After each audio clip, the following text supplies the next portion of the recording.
देश की जनता पहले ही घोटालों और भ्रष्टाचार से त्रस्त है, लेकिन ये घोटाले रुकने का नाम ही नहीं ले रहे। घोटालों के आरोप कभी किसी नेता पर तो कभी किसी मंत्री पर लगते रहते हैं। अब एक और नया घोटाला शिक्षा विभाग में सामने आया है। सरकार के इस मुलाजिम ने शिक्षा विभाग को लाखों का चूना लगाया है। स्कूल के सामान के लिए भेजी जाने वाली राशि को इसने अपनी जेब में भर लिया। यही नहीं, स्कूल में सामान भी भेजा गया, लेकिन घटिया क्वालिटी का।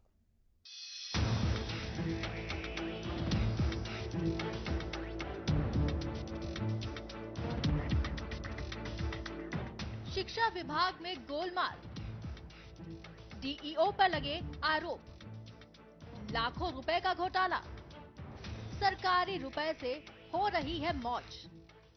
घोटालों की खबरें अब आम होती जा रही हैं। कभी कोई नेता घोटाले में फंसता दिखता है तो कभी कोई मंत्री। सरकारी विभागों में हुए घोटालों में अब शिक्षा विभाग का भी नाम जुड़ गया है। जी हां, हरियाणा के शिक्षा विभाग में घोटाला सामने आया है और इसका आरोप लगा है डीईओ साहब पर। दरअसल 505 प्राइमरी स्कूलों में 1500 रुपए और 138 मिडिल स्कूलों में 1700 रुपए स्कूल के जरूरी सामान के लिए भेजे जाने थे, लेकिन डीईओ साहब ने सभी स्कूलों में रुपयों के बजाय सामान भेज दिया। अब आप समझ ही गए होंगे कि हम क्या कहना चाहते हैं। डीईओ साहब के खर्च का ब्यौरा सुनिए हरियाणा राजकीय अध्यापक संघ के संरक्षक की जुबानी। वर्तमान में जिला मौलिक शिक्षा अधिकारी रहते हुए मैं सरकार से जो 12 लाख रुपए की ग्रांट आई है, जो स्कूलों ने के टीचर्स ने खर्च करनी थी स्कूल के बच्चों की जरूरतों के मुताबिक, छोटी छोटी आइटम्स में खर्च करनी थी। 1500 रुपए प्राइमरी स्कूल के लिए और 1700 रुपए मिडिल स्कूल के लिए। डायरेक्टर साहब का साफ लेटर है, हरियाणा एजुकेशन डिपार्टमेंट की पॉलिसी भी है कि इस प्रकार का कंटीजेंसी का पैसा वो हेड टीचर ही खर्च करेगा, एक सीनियर मोस्ट टीचर के साथ मिलकर। बीओ ने केवल उसकी निगरानी नहीं करनी है कि मटेरियल जो है वो ठीक आए।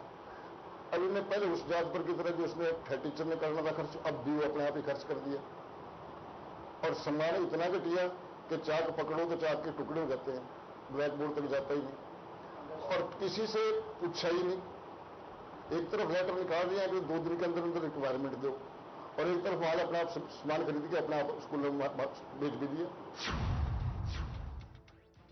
डीईओ साहब को तो पता था कि जो सामान वो अपने लाभ के लिए स्कूलों में भेज रहे हैं उनकी क्वालिटी क्या है, लेकिन स्कूल प्रशासन ये देखकर अचंभे में पड़ गया कि चीज एक है लेकिन रंग अलग अलग है।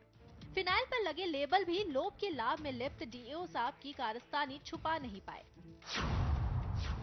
जो सामान दिए जा रहे हैं वो भी बिल्कुल घटिया है। जैसे चौक है, चौक पर ब्लैक बोर्ड तक ले जाने से पहले टूट जाएगा वो। डस्टरों का यही हाल है। टॉयलेट क्लीनर और वो जो सफाई के लिए है वो वो भी बहुत घटिया किस्म की है। यानी 1500 रुपए का जो खरीद के दिखाया है 1500 में, मुश्किल से मार्केट में 400 रुपए, मैक्सिमम 400 रुपए तक हो सकता है। विभाग में हुए घोटाले के बारे में जब हमारे संवाददाता ने जिला मौलिक शिक्षा अधिकारी से जानकारी मांगनी चाहिए तो सुनिए उन्होंने क्या जवाब दिया। बिना नॉमिनेशन का कोई काम नहीं हुआ, एज पर रूल हुआ सारा काम। कोई पर मैंने भी रूल पढ़े हैं, उसमें रूल मेरी सारी डिमांड सारा कुछ सारे आपको फाइल दिखा देंगे, सारा कुछ दिखा देंगे, सारा कुछ। ये गलत हो तब मुझे बताना। सब कुछ नो में हुआ। ये तो 2-4 लोग हैं जो ऐसे काम करते हैं और आप फाइल देख लेना, आपको दिखा दूं सारा कुछ, जो सब डिमांड सब कुछ ऑन प्रोसीजर हुआ है, कुछ भी गलत नहीं किया है।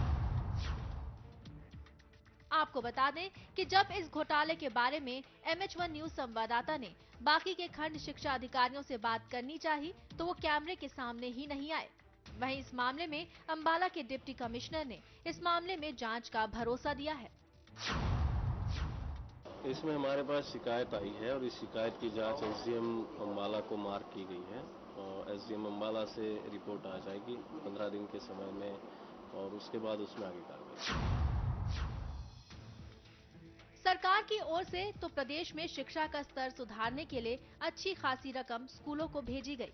विभाग के आला अधिकारियों ने भी रकम मिलने के बाद वाहवाही लूट ली, लेकिन शिक्षा विभाग के अधिकारियों की इस हरकत से शिक्षा विभाग पर भी अब सवालिया निशान लग गया है। शिक्षा विभाग के लिए घोटाला नया होगा, लेकिन आम जनता पर इसका क्या असर पड़ेगा वो तो आने वाले समय में ही पता चलेगा। बहरहाल डीईओ साहब तो सरकारी रकम हड़प चुके हैं, लेकिन अब देखना ये होगा कि क्या ये मामला भी ठंडे बस्ते में डाल दिया जाता है या फिर विभाग उन पर सख्त कार्रवाई करता है। ब्यूरो रिपोर्ट के साथ MH1 न्यूज के लिए अंबाला से तरुण कपूर की रिपोर्ट।